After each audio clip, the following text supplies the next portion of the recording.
Seguimos con la continuidad. Ya hemos visto cuando una función es continua en un punto. Vamos a pasar al siguiente paso, que es saberlo cuando es en un intervalo. Pues es continua en un intervalo cuando en todos los puntos del intervalo es continua. Pero fijaros, si yo tengo que hacer lo que he hecho antes en cada uno de los puntos de un intervalo, no termino nunca, porque dentro de un intervalo hay infinitos puntos. Luego es inviable que yo lo tenga que hacer, ¿vale? Manualmente. ¿Cómo estudiamos entonces la continuidad en un intervalo? Pues usando los dominios. Porque cualquier función básica es continua en su dominio. Es decir, si yo conozco el dominio de una función, sé dónde es continua. Entonces, por ejemplo, como las funciones del tipo polinomio, exponenciales básicas, raíces de índice impar y el seno y el coseno son funciones cuyo dominio son todos los números reales, esas funciones son continuas en todos los números reales. Es decir, yo las puedo dibujar sin levantar el lápiz del papel. En el tema 4 de funciones tenéis el dibujo de cada una de ellas y vais a poder ver que las podéis dibujar sin levantar el lápiz del papel, ¿vale? Cualquiera de ellas se puede dibujar sin levantar el lápiz del papel. Cualquiera tiene una forma que se puede hacer. ¿Sí? Nos vamos a ellas, por favor. Sin embargo, si tengo una raíz de índice par, una raíz cuadrada, solo va a ser continua donde el radicando, es decir, lo que hay dentro de la raíz es mayor o igual que 0. Porque las raíces su dominio no son todos los números reales. Es un intervalo donde lo de dentro sea mayor o igual que 0. Bueno, pues en ese intervalo la función va a ser continua. Lo mismo le pasa a los logaritmos, pero ya no es donde sea mayor o igual que 0, sino donde solo sea mayor que 0. Luego, aquí, si que el intervalo sea abierto o cerrado, sí importa, ¿vale? Luego, lo único que tenemos que hacer es calcular los dominios. Si yo calculo los dominios, donde en ese dominio la función es continua. La tangente es claramente un ejemplo de función no continua. Fijaros, este es el dibujo que tiene una tangente. Obviamente yo no puedo dibujar eso sin levantar el lápiz del papel. Tengo que hacer cada uno de los trazos por separado.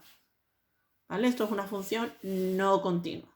El resto, pues hay funciones que son continuas en todos los números reales y hay funciones que solo son continuas en determinados intervalos. Lo que quiero es que miréis los dibujos tal y como los tenemos en el tema 4. ¿De acuerdo? Luego, fijaros, estudiar la continuidad de una función básica no es más que estudiar el dominio. No tengo que hacer nada más. ¿Dónde es interesante calcular una continuidad? Pues es muy interesante calcular la continuidad en las funciones a trozos, ¿vale?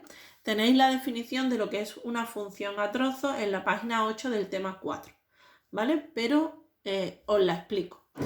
Una función a trozos es una función que tiene distintas expresiones algebraicas, que no es siempre igual.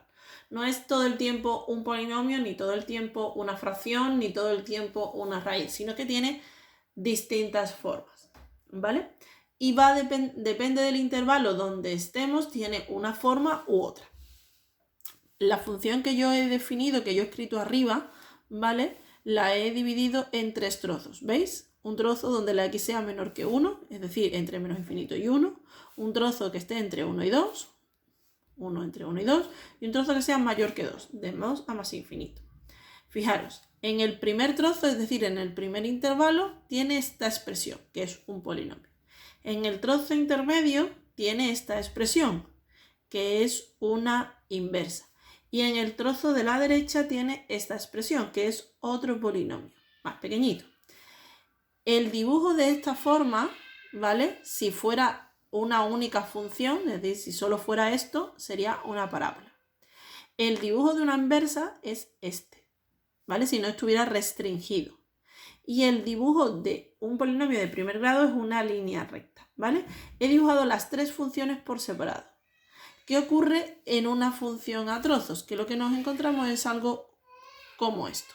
Fijaros, la parábola solo está desde el 1 hacia la izquierda, los valores más pequeños. Luego la parábola por aquí sigue indefinidamente, pero por aquí no. Por aquí en el 1 se para. Entre el 1 y el 2 lo que tiene es la inversa. Luego ya no tengo el dibujo completo de la inversa, solo tengo el trocito que le pertenece entre 1 y 2.